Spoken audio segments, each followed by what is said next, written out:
दोस्तों, जिस पति पत्नी के घर में छोटी छोटी बातों को लेकर गृह क्लेश, लड़ाई झगड़े होते हैं, पति पत्नी की आपस में नहीं बनती है, तो एक बार गुरु का ज्ञान अंत तक जरूर सुने। गुरु का ज्ञान सुनने के बाद पति पत्नी के बीच के लड़ाई झगड़े, कलेश 100% खत्म होंगे और घर में सुख शांति का वास हो जाएगा। तो चलिए, पति पत्नी के सुखी जीवन के लिए गुरु का ज्ञान सुनने से पहले यदि आप हमारे चैनल पर पहली बार आए हो तो आप हमारे YouTube चैनल देश धर्म समाज को सब्सक्राइब करें और बेल आइकन को प्रेस करें, ताकि आपको हमारे आने वाले हर ज्ञानवर्धक वीडियो सबसे पहले मिल सके। तो चलिए, सुखी संपन्न ग्रस्त के लिए सुनते हैं गुरु का ज्ञान। दोस्तों, एक शहर में पति पत्नी रहते थे। उनके बीच हर दिन छोटी छोटी बातों को लेकर लड़ाई झगड़े, कलेश होते रहते थे। एक दिन किस्मत से पति पत्नी जिस मोहल्ले में रहते थे, उसी मोहल्ले में किसी सज्जन ने एक संत महात्मा को बुलाकर सत्संग का आयोजन किया। तो दोनों पति पत्नी और मोहल्ले के सभी लोग संत महात्मा का सत्संग सुनने पहुँचे।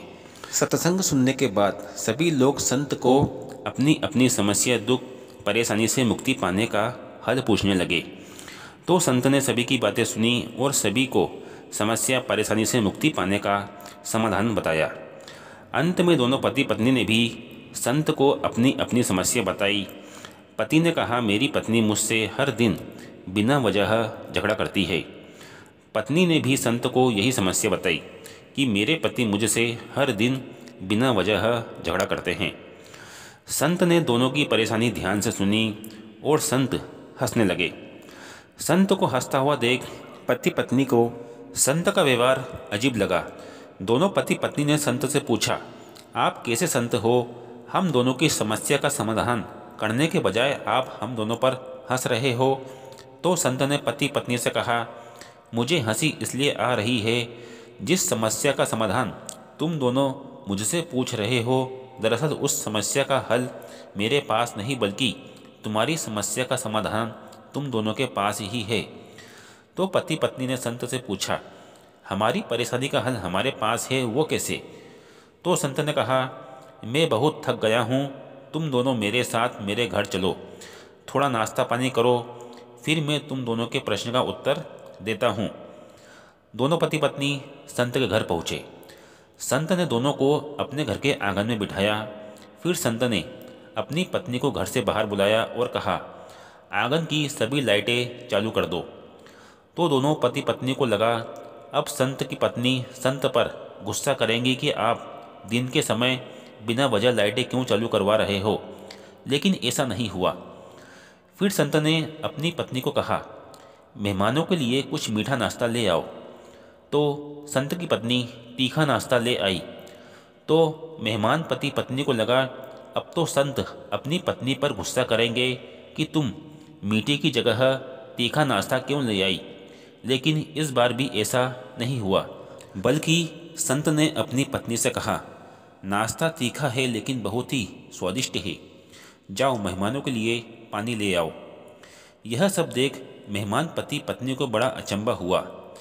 फिर संत ने मेहमान पति पत्नी से पूछा, आप दोनों को अपनी अपनी समस्या का समाधान मिला या अभी भी कुछ संशय बाकी है?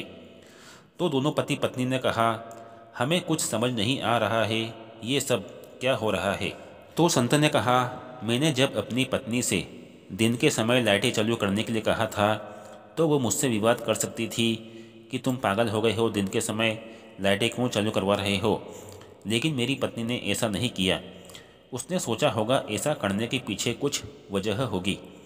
फिर बाद में मैंने जब अपनी पत्नी से मीठा नाश्ता मंगवाया था, तो वो तीखा नाश्ता ले आई।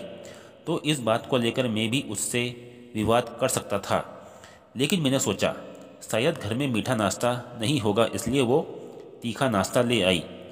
जब हम दोनों ने एक दूसरे की गलती पर विवाद तकरार करने के बजाय एक दूसरे पर विश्वास रखा, आपसी तालमेल बना के रखा, जिससे हमारे बीच झगड़े जैसी विषम परिस्थिति नहीं बनी। संत ने दोनों पति पत्नी से कहा, हर गृहस्थी को एक दूसरे की छोटी छोटी गलती निकालने के बजाय आपसी विश्वास, तालमेल बनाकर रखना चाहिए।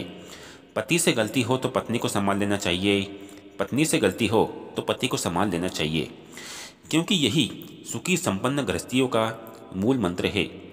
दोस्तों, आपको वीडियो अच्छा लगा है तो लाइक, शेयर और कमेंट करिए। चैनल को सब्सक्राइब कर लीजिए। मिलते हैं अगले वीडियो में। धन्यवाद।